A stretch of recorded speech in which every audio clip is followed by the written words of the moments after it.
Just as in one of the previous tasks, in this task we need to call a function and send a list as an argument.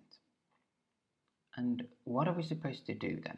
Well, we start in main and we initialize a list with a few words. After that, we call a function, sort and reverse, that first sorts the list, then reverse it, and then we are done.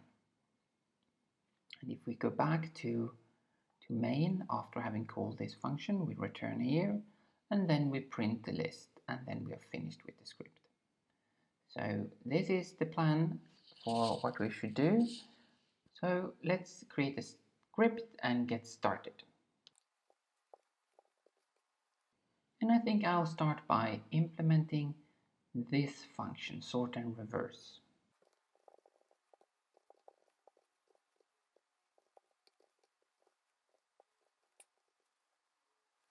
And as we can see, we have created the function.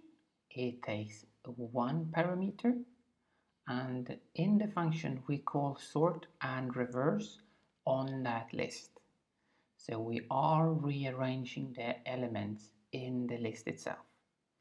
The list is mutable, so this is the reason why we can do this. Now let's continue with the main function here, and I'll add a code for that one.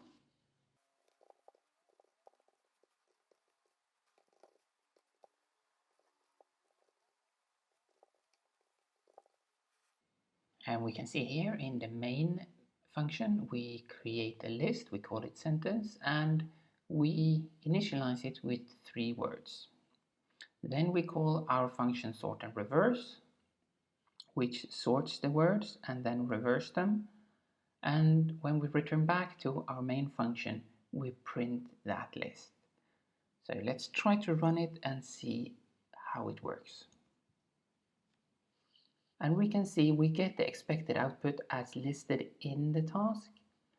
And now that we have finished with the coding, it's worth to remember or to reflect on what happened here. We called a function where we sent our list as an argument.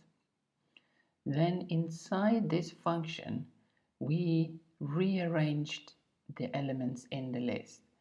So we must be aware of this when we are sending our lists as arguments to function, that the order might change in that function. So it's just something to have in the back of your mind that this is how lists work. I think that is the biggest thing we need to remember from this task, besides how to work with lists, of course, that we can initialize them and we can send them as arguments to functions. But besides those things, the thing to remember is that they can be rearranged, or we can add or remove elements from them in functions. And maybe that's not something that we expect when we send it as an argument here.